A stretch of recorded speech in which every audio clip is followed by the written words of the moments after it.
Welcome to the deep dive.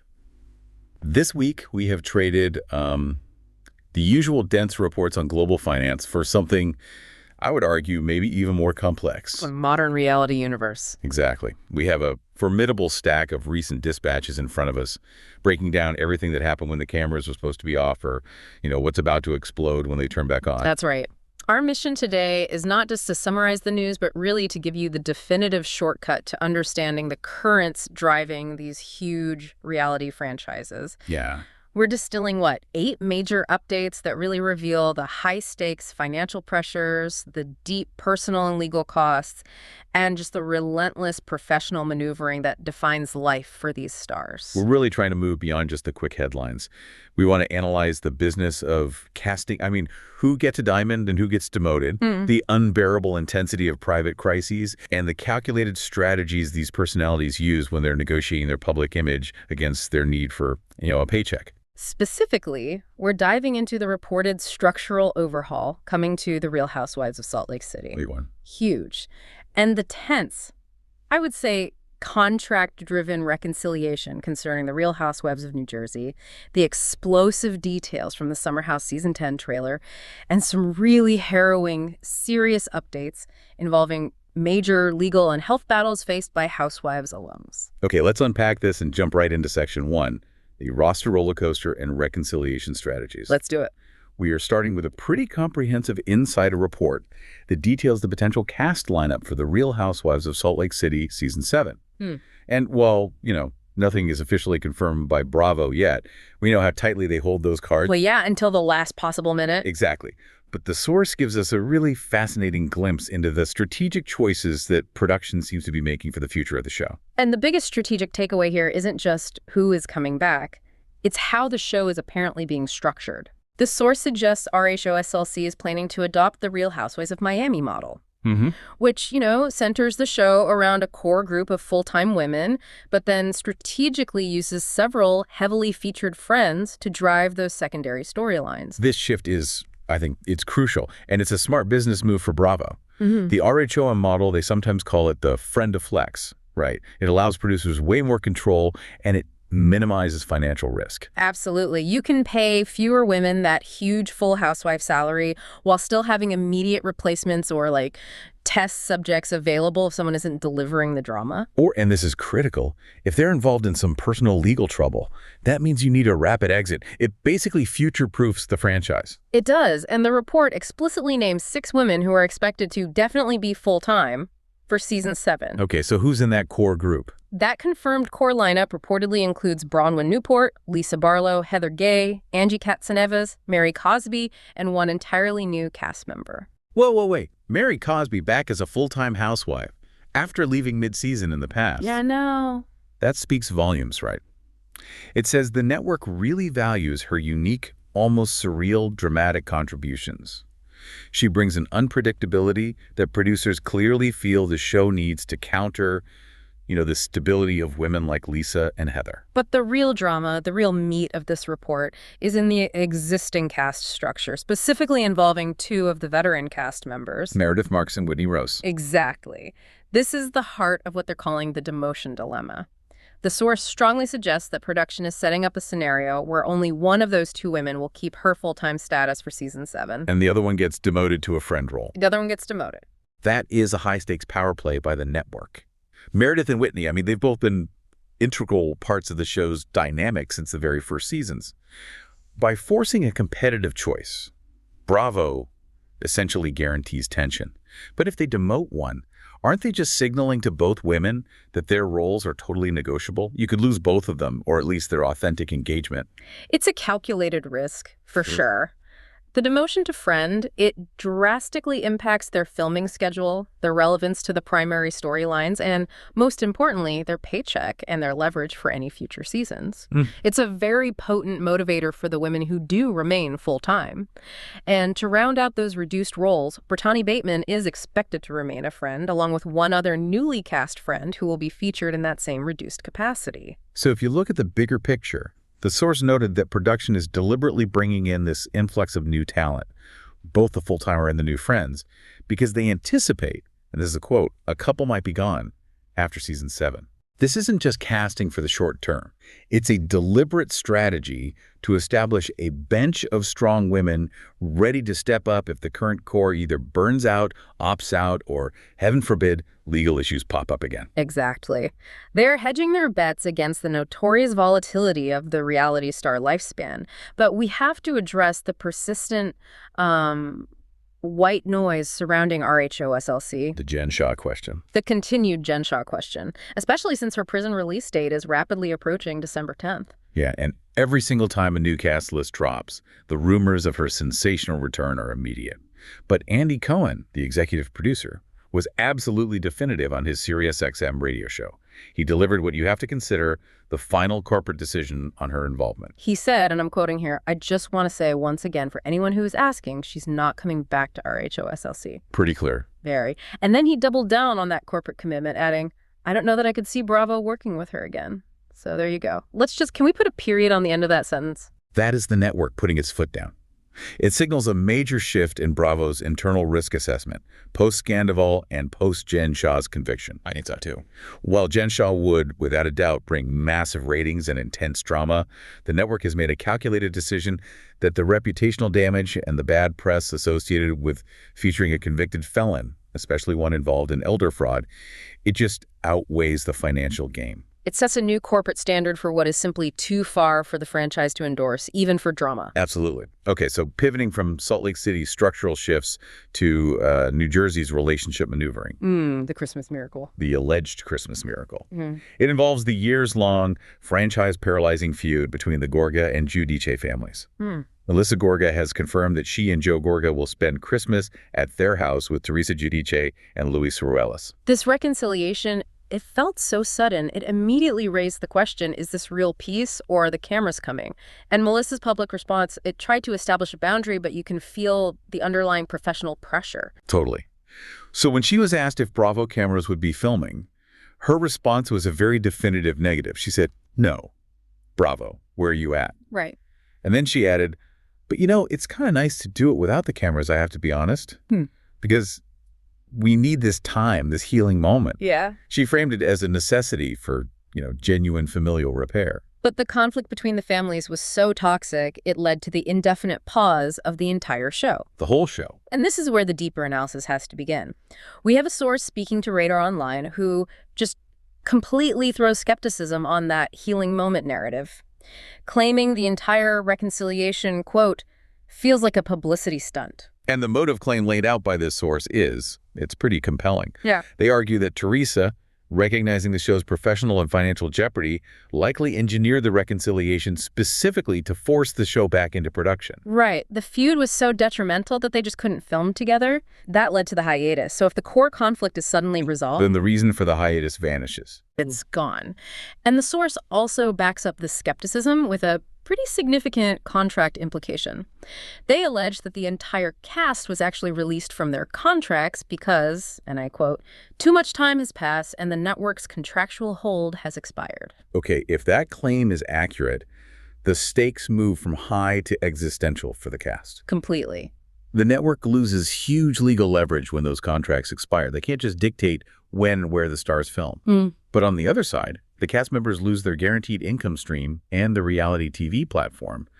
The pressure to show that the show is viable again, that they can film, even civilly, it becomes an overwhelming professional survival mechanism. And that pressure fuels the observation about their social media strategy. The source detailed how the families intentionally documented their reunion on Instagram. They specifically pointed out Teresa's initial post, which included Luis and Joe, but then she only added Melissa after a moment, quickly showing they were all there together as one big happy family. So it was a very curated, very specific documentation. Exactly. It suggests a coordinated effort aimed directly at the network's executives and the public. They want people to see, as the source put it, they want people to see what's happening, and they want this to hopefully lead to the return of the show. The goal isn't just family peace. It's demonstrating film ability. What's so fascinating here is the immediate corruption of Melissa's stated need for a healing moment off camera. She claimed they needed privacy, yet immediately performed the result of that privacy publicly for professional gain. It just underscores the impossibility of separating the personal from the profitable and high-level reality television. Yeah, the financial incentive, I mean, the loss of a major salary in your defining identity is so powerful that it likely just overshadows any genuine desire for quiet, camera-free family peace. So the question for you, the listener, becomes unavoidable. When peace is the key that unlocks professional stability, is that peace truly authentic? Or is it a calculated product designed to restart the career engine? Yeah. The Christmas miracle may have served a contractual purpose, first and foremost. Okay, let's move into section 2. Shifting now from the calculated maneuvers of the housewives to the explosive chaos of the Hamptons, we're going to dive deep into the newly released, highly dramatic trailer for Summer House Season 10. And this season appears to be the most visceral depiction yet of what happens when a long-term, reality-famous marriage just collapses under the weight of the cameras and the lifestyle. The tone is set immediately by Kyle Cook's opening voiceover, which really functions as a premonition for the whole season. He says, "Friendships go back 10+ years, but in the blink of an eye, everything can change." This isn't just about summer flings. It's about the potential dissolution of the show's central couple, Kyle and Amanda Batula. So the root conflict is chronic, but it seems to have reached a devastating new intensity. Amanda explains their central issue, which perfectly encapsulates the reality TV paradox. She wanted Kyle to stop the excessive partying that defined their early relationship. But now his new career success, his DJ gigs, requires him to go out late and party. Right. The very thing she needs him to stop is now essential to his income and professional identity. It's an impossible situation. And the pressure is breaking Kyle, too. In a conversation with Carl Radke, you hear him lamenting, "I'm playing the biggest gig of my life, and Amanda couldn't care less. I don't know what matters to her anymore." He feels a total lack of emotional support for his professional highs. He just sees her frustration as a rejection of his ambition. And the situation escalates to a breaking point that suggests deep marital betrayal, or at least severe neglect. Amanda, and she's visibly distressed, she relays this devastating accusation to Ciara Miller. This was the big moment in the trailer. It was. She says Kyle fell asleep at some fan's apartment and came home at like 6:30 in the morning. The implication of infidelity, or at the very minimum, a staggering level of disrespect and a lack of commitment to his wife, is just immediate. And Ciara Miller's reaction, she's speaking for the audience here, she captures the gravity perfectly. She just says, "That's fucking insane." That specific detail, coming home at 6:30 a.m. after falling asleep at a fan's place, is so specific and so damaging to Kyle's reputation. The trailer shows the conflict escalating from that sort of quiet resentment to just raw confrontation. Kyle, pushing back against Amanda's emotional distance, he verbally challenges the core foundation of their marriage. Yeah, he says, "You know what I think you should have an issue with? Compatibility, chemistry, intimacy, what about that shot?"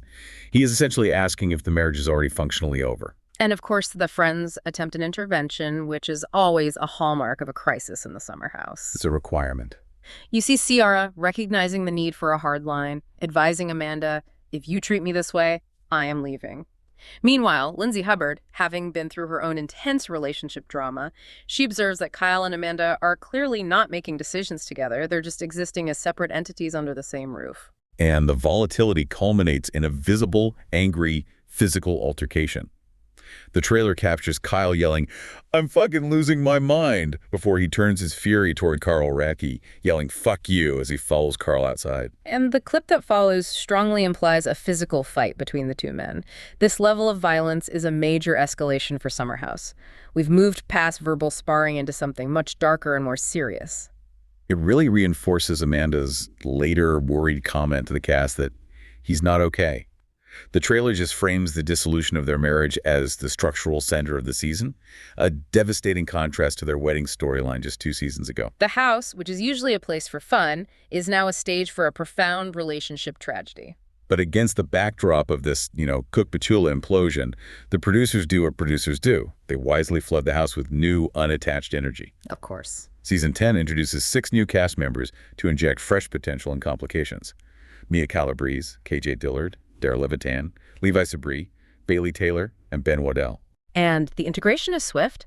Carl Radke, who's navigating life after his high-profile breakup, immediately establishes a new dynamic. He's seen kissing a new girl, Bailey Taylor, in the trailer. Significant move from Carl.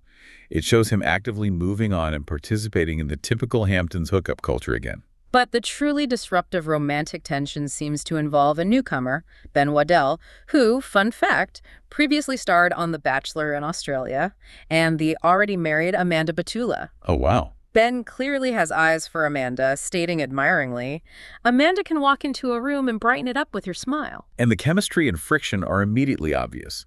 Amanda is shown rubbing Ben's head in a surprisingly intimate gesture, and the tension becomes so undeniable that it erupts at a group dinner. Leading to that direct confrontation where someone tells Amanda, "Ben wants to definitely sleep with you." The threat this represents to Kyle, his wife entertaining another man while their marriage is fraying, that's going to be a huge engine for his escalating fury this season. For sure. And moving over to Ciara Miller, the trailer outlines a really complicated romantic triangle for her. She starts the season clearly flirting with a newcomer, Jesse Solomon, who is enthusiastic, admitting, "I'm loving Ciara's energy." They're even seen joking about engagement photos, which indicates a high-speed summer romance. But the producers know where the real emotional capital is. The inevitable, compelling resurfacing of her previous flame, West Wilson. Of course. Jesse quickly picks up on this shift and directly asks West if dating Ciara is now in the works, recognizing West as a genuine threat. And then Lindsay Hubbard, the House veteran and keen observer, she steps in with her analysis, first warning West that he might be catching feelings for Ciara, and then giving Ciara the definitive read, "I think West is in love with you." Lindsay, through all her chaos, she often serves as a pretty accurate emotional barometer for the house. She really does. And the emotional climax of this triangle is delivered in a raw, private moment between Ciara and West.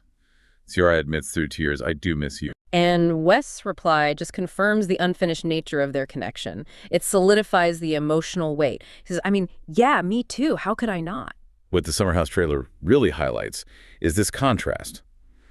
The failure of the long-term contracted reality relationship, Kyle and Amanda, versus the powerful, persistent draw of the unresolved emotional connection with Ciara and West. The new season looks like a high-octane study in love, loss, and professional party burnout. Okay, let's shift gears significantly now. We're moving away from the planned drama of a new season to some profound real-life crises that reality personalities face when their bodies, their families, and their legal standing come under threat. These are the moments where the line between reality star and ordinary person completely vanishes. Section 3 dives into the heavy lifting of life outside the edit suite health struggles that last years, family rifts caused by secrecy, and the immense legal implications of high-profile custody battles. We're starting with Real Housewives of Beverly Hills alum, Brandi Glanville. And she revealed the terrifying struggle she has endured over the past 2.5 years. She has been dealing with an undiagnosed health crisis that caused significant facial disfigurement and has been financially draining, costing her well over $100,000. The fact that she was suffering for 2.5 years without an answer is just staggering. It really underscores the exhaustion and despair that comes with a protracted medical mystery. And the core information here is the moment of immense relief. As of the December 5th report, she finally received a diagnosis yesterday. She expressed that she is thrilled to finally have an answer, a diagnosis that validates the physical toll she's experienced, even while admitting that she still faces a long road ahead for recovery. That moment of clarity has to be a massive psychological breakthrough after years of uncertainty. She detailed the severity of it, noting that there are multiple things happening with her health. One specific frightening symptom she shared illustrated the profound physical debilitation. What was that? Sometimes she sits down and can't go up, which goes so far beyond general malaise. It suggests serious neurological or musculoskeletal issues that deeply impact her mobility. But the most crucial analysis here involves the mental and emotional impact. Brandi, a person who is famous for her outgoing, outspoken, often combative public persona. Right. She revealed that this crisis led to a profound internal shift. She became an introvert with the worst anxiety just leaving the house. And that's a devastating confession for a celebrity whose entire career is built on public visibility. The inability to face the world due to facial disfigurement and anxiety is a direct threat to her livelihood and her identity. She opened up even more gravely, admitting to having frightening suicidal thoughts. She said, "I've never thought of, not wanting to be here." And we really need to pause and recognize the gravity of that admission. For a reality star to share the depth of suicidal ideation and depression, combined with the physical shame of disfigurement, is incredibly brave. It completely shatters the barrier between the polished, aggressive Brandi Glanville we see on screen and the intensely vulnerable person who's struggling privately. The good news is that she is now on an antidepressant, which she confirmed is helping stabilize her mental health. Her story really emphasizes the hidden cost of public fame when private health fails. Turning now to Married to Medicine, we're examining a family crisis that's rooted in secrecy, impacting Dr. Heavenly Kimes and her son, Damon Kimes, Jr. The conflict stems from his February 2023 arrest for aggravated assault against a law enforcement officer. And the central betrayal for Heavenly was her discovery of the event. She revealed she didn't learn about the arrest until years later. She found out not from her husband or son, but on social media, specifically Twitter. She described the feeling of her heart just dropping when she saw the news. This situation was also complicated by the fact that Heavenly is currently running for Congress, adding a significant political dimension to the revelation. She pressed her husband, Dr. Damon Kimes, on the issue, asking him, "If I had to learn about my son being arrested on social media, what else is out there?" Yeah, the political vulnerability created by the secrecy just magnified the personal hurt. Dr. Damon Kimes, though, he offered a justification that's rooted in paternal protection. In a confessional, he explained that he wanted to ensure their son and the family unit were stable, and he believed he could take care of the situation himself without involving Heavenly, maybe to shield her from stress or public knowledge. But Heavenly, in the sources, she fires back against this perceived protection, highlighting the consequence. She says, "But you didn't take care of it in the sense that I'm finding out about it years later on social media." The secrecy failed to protect her and instead created a whole new source of conflict. The tragic outcome of this emotional exchange and betrayal is a severe family rift. Heavenly admitted she reacted with overwhelming anger, saying, "I probably got too angry with my son. I don't remember what I said. It was probably a lot of cussing. A lot of profanity was there." And that verbal intensity, it was a symptom of her stress and betrayal. Consequently, Damon Jr. left the house, and Heavenly admitted that she has physically not seen him in months and doesn't know his current location. This story is a painful demonstration of what happens when the intent for privacy, Dr. Damon's attempt to manage a sensitive legal crisis, quietly collides disastrously with the obligation for communication and trust within a marriage and a family. The secrecy that was intended to protect ended up shattering the family unit. Heavenly also addressed the professional fallout on the show, specifically criticizing Toya Bush Harris for bringing up the arrest, a move Heavenly felt was disrespectful. And in her retort, she fired back at Toya, calling her stagnant and criticizing her for saying negative things about her own husband. So even while Heavenly is grappling with this profound loss of her son's presence, the instinct to deflect and engage in reality star combat is still active. Of course. Okay, our third crisis involves Real Housewives of Orange County alum Megan King and her ex-husband, Jim Edmonds. This concerns the bitter, protracted custody battle over their 3 children, Aspen, Hayes, and Hart. And the core information here is the resolution, finally bringing this immense legal stress to a close. Jim's representative confirmed that the custody hearing was called off because both sides successfully reached an agreement in the best interests of the children. And while the exact terms are private, the relief of achieving this resolution must be just immense. However, the context of this battle is crucial to understanding the stakes. The custody fight had escalated to a terrifying degree after a Child Protective Services, or CPS, investigation was launched against Megan. And this followed extremely serious accusations leveled against her. The accusations claimed that she gave their 7-year-old twin, Hayes, unprescribed Ritalin and even encouraged a school nurse to administer the medication. A CPS investigation in a high-profile custody case carries enormous legal weight. It requires specific thresholds of evidence of child endangerment to even begin, and the public scrutiny just adds immense reputational damage. Before the final agreement, sources had speculated on the interim status, reporting that Megan had been granted supervised visitation, while Jim had been awarded sole physical custody. While the current terms are now finalized, the previous reports just illustrate how dire Megan's position was leading up to this agreement. And we also have to connect this legal tension back to the bitter disputes involving Jim's current wife, Courtney O'Connor. We recall the previous dramatic incident where Megan was allegedly found inside Jim and Courtney's home after refusing to leave during a drop-off. A level of behavior that really speaks to the intense emotional volatility of the situation. That previous incident resulted in Courtney filing for and being granted a restraining order against Megan. And that order specifically barred Megan from discussing Courtney on social media. The public nature of all these legal filings, CPS investigations, restraining orders, custody hearings, it just highlights the intense and often brutal process these stars endure long after they've left the official Housewives franchise. All right, our final section examines the unavoidable reckoning that occurs when reality stars clash with public opinion, forcing them to either defend their actions, retreat, or simply double down on controversy. We're looking at ethical tourism choices and the explosive performance pressure of a fan convention. We begin with former Real Housewives of Orange County star Kelly Dodd and her husband, Rick Leventhal, who faced intense public backlash after posting a video of themselves riding an elephant while vacationing in Thailand. Kelly's defense was immediate and highly characteristic of her. She claimed she rode Nina like a champ, asserting that the location was a sanctuary free from poachers and that their participation was happy to help the local economy. She tried to normalize the behavior using that classic tourist justification. When in Rome, you do tourist things. But the backlash was swift, because the public perception regarding elephant tourism has evolved so significantly.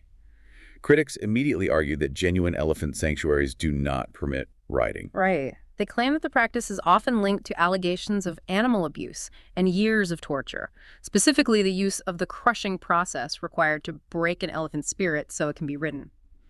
Critics label the action a gross look, given current ethical standards. The public scrutiny was significant enough that Kelly issued a second video response. But instead of apologizing or retracting the action, she went aggressively on the offensive, slamming her critics as hypocrites. She leaned into that classic defense mechanism. When you point a finger, you have three pointing back at you. She challenged the moral authority of her critics directly, asking pointed questions like, do you eat meat? Do you wear leather? Do you wear leather on your shoes? What's the difference between riding a horse? Her argument was one of moral equivalence, that her critics are engaging in ethical compromises daily and therefore cannot judge her tourism choice.